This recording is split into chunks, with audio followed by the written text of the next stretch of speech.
नमस्कार दोस्तों, अब आपको बताएंगे बिहार लेजिस्लेटिव काउंसिल सचिवालय में रिपोर्टर की प्रतिवेदक रिक्वायरमेंट आई है। बिहार विधान परिषद रिपोर्टर की वैकेंसी आई है जो कि बिहार से है। ये 10 जनवरी 2024 से स्टार्ट हो चुकी हैं वैकेंसी, यानी कि आज से वैकेंसी प्रारंभ हो चुकी हैं। 30 जनवरी इसकी अंतिम तिथि है। फीस की बताएं तो जनरल ओबीसी ईडब्ल्यूएस और अदर स्टेट के कैंडिडेट के लिए 1200 रुपये फीस रहेगी। SC ST और PH यानी कि BH विकलांग, SC ST बिहार और विकलांग कैंडिडेट के लिए 600 रुपये फीस रहेगी। इसके अलावा इसकी एज लिमिट के बारे में बताएं तो 1/1/2024 को 21 से 37 साल के बीच के मेल कैंडिडेट लिए जाएंगे और 21 से 40 साल की महिलाएं इसमें आवेदन कर सकती हैं। इसके अलावा आरक्षण की बात करी जाए एज में तो ये गवर्नमेंट रूल के अनुसार बिहार के SC कैंडिडेट के लिए 5 साल के साथ 45 साल तक फीमेल कैंडिडेट डालेंगी और SC ST के 5 साल के साथ 37 साल की जगह मेल कैंडिडेट 42 साल तक अप्लाई कर सकते हैं। इसके आगे बताएं तो इसमें बिहार विधानसभा परिषद रिपोर्टर की टोटल वैकेंसी है वो केवल 11 वैकेंसी हैं। इसमें जनरल की 1 vacancy, EWS economically weaker section की 2 वैकेंसी, EBC की 3 और BC की 2, टोटल 11 वैकेंसी उपलब्ध हैं।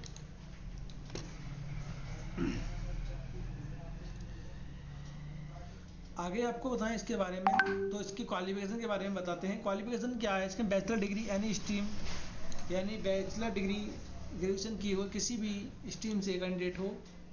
150 पर मिनट इसकी स्टेनोग्राफी स्पीड होनी चाहिए और कंप्यूटर टाइपिंग स्पीड भी 35 वर्ड पर मिनट इन हिंदी और इंग्लिश दोनों में टाइपिंग होनी चाहिए। O लेवल सर्टिफिकेट हो कैंडिडेट के पास या इक्विवेलेंट डिग्री, यानी कोई जैसे कि BTech कंप्यूटर साइंस वाला किए हो या BCA वाले कैंडिडेट भी इसका अप्लाई कर सकते हैं। आगे की और जानकारी के लिए मैं आपको ले चलता हूँ इसके नोटिफिकेशन के बारे में। नोटिफिकेशन पर लिखने के बाद आपको बताएंगे नोटिफिकेशन में क्या पूरी जानकारी आपको मिलने वाली है। इसके लिए आप कृपया ध्यान से सुने। ये वैकेंसी जो आपको बता चुका हूँ 10 जनवरी से 31 जनवरी तक चलेगी वैकेंसी। ऑनलाइन फॉर्म होगा। इसकी official website Bihar Vidhan Parishad .gov.in पर फॉर्म चल रहे हैं। इसके हेल्पलाइन नंबर कुछ दिए हुए हैं जो आप स्क्रीन पर देख पा रहे हैं। अगर कोई जानकारी चाहिए तो आप इस ईमेल पर अपना मेल डालकर वहां से जानकारी प्राप्त कर सकते हैं। इसके रिलेटेड कोई और अधिक जानकारी चाहिए विभाग से पाएंगे।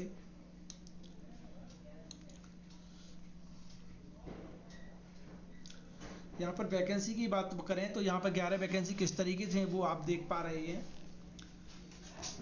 वेतनमान लेवल 9 रहेगा, जो लेवल भरा जाता है इनका 9 लेवल वाला वेतन रहेगा।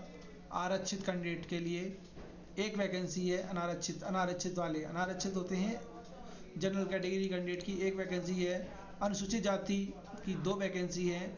अनुसूचित जनजाति की 0 है।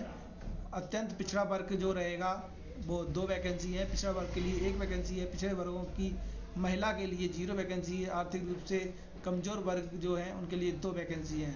कुल मिलाकर 8 पद यहाँ बनते हैं।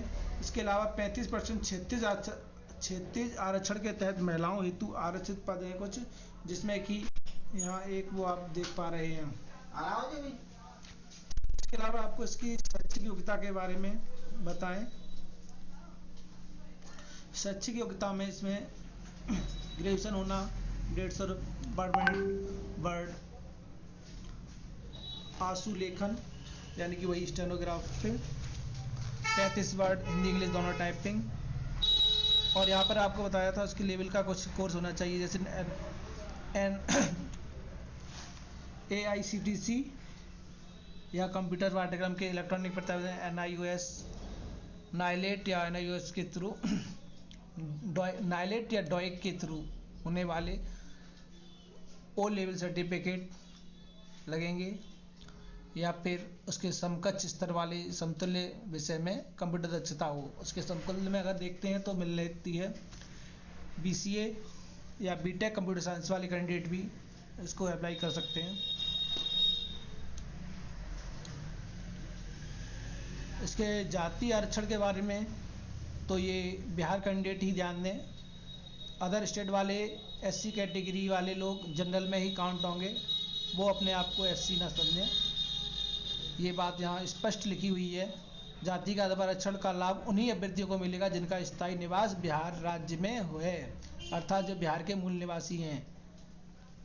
बिहार राज्य के बाहर के निवासी अभ्यर्थी आरक्षण का लाभ दे नहीं होगा। ये बात इसमें नहीं, हर वैकेंसी में होती है।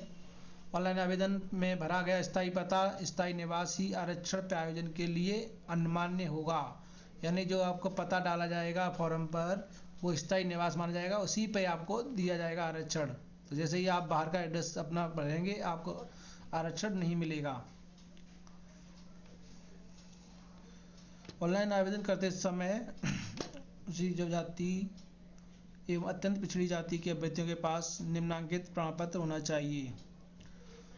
यहाँ पर देख लीजिए, जाति प्रमाण पत्र, स्थायी निवासी मूल निवासी जो कि OBC कैंडिडेट रहेंगे, पिछड़ी जाति के जो कैंडिडेट हैं उनके लिए क्या क्या रहेगा, ABC 3 पॉइंट हैं। जाति प्रमाण पत्र, स्थायी मूल निवास प्रमाण पत्र यानी डोमिसाइल सर्टिफिकेट, और क्रीमी लेयर रहित, एक चीज़ बहुत से ध्यान देखना, क्रीमी लेयर रहित प्रमाण पत्र चाहिए उनका। विवाहित महिला अभ्यर्थियों के लिए अपने पिता के स्थायी पता से निर्गत प्रमाण पत्र भी चाहिए।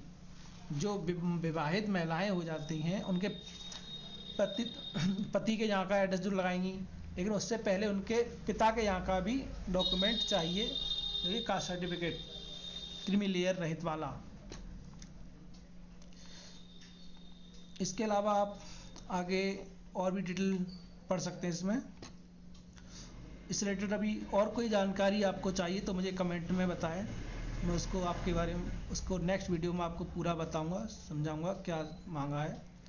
एज लिमिट की बात करें तो एज लिमिट आपको बता चुका हूँ, 1/1/2024 को काउंट की जाएगी। 21 वर्ष जो व्यक्ति हो चुके हैं वो लोग इसके लिए अप्लाई कर पाएंगे, और 37 साल तक अधिकतम आयु है। यही महिलाओं के लिए 40 वर्ष तक है। परिषदीय सचिवालय द्वारा मैट्रिकुलेशन या समतुल्य प्रमाण पत्र में अंकित उम्मीदवार की जन्मतिथि ही मान्य की जाएगी। जन्मतिथि हाई स्कूल की मार्कशीट के अनुसार ही मान्य होगी। इसके अलावा आपको परीक्षा की पद्धति के बारे में आप देख लीजिए, आपका सिलेबस है ये क्या क्या रहेगा। इसमें प्रारंभिक परीक्षा में OMR में हिंदी आशुलिपि जांच परीक्षा रहेगी। इसमें देखिएगा क्या क्या परीक्षा रहेंगी। प्रतिवेदक पदों पर सीधी भर्ती हेतु 3 चरणों में जांच परीक्षा ली जाएगी। परीक्षा OMR पर होगी बहुविकल्पी प्रश्नों के साथ, हिंदी आशुलिपि जांच परीक्षा तथा हिंदी एवं अंग्रेजी टंकण परीक्षा होगी। यानी कि एक तो आपकी आशुलिपि परीक्षा होगी जो कि स्टेनो बोल लेते हैं, स्टेनो होगी, 150 वर्ड पर मिनट होनी चाहिए, और 35 की हिंदी इंग्लिश की टाइपिंग भी कंप्यूटर पर ली जाएगी। इसके बाद आपका साक्षात्कार भी होगा। यहाँ पर आपको दूसरी तरीका बताएं आशुलिपि की किस तरीके से टाइपिंग होगी वो समझिए। आशुलिपि हिंदी की परीक्षा 5 मिनट की होगी। आशुलिपि हिंदी परीक्षा को आप यहाँ से सही से पढ़ लीजिए कि आपको कितने में तैयारी करनी है, उस हिसाब से आप अपनी प्रिपरेशन शुरू कर दीजिए।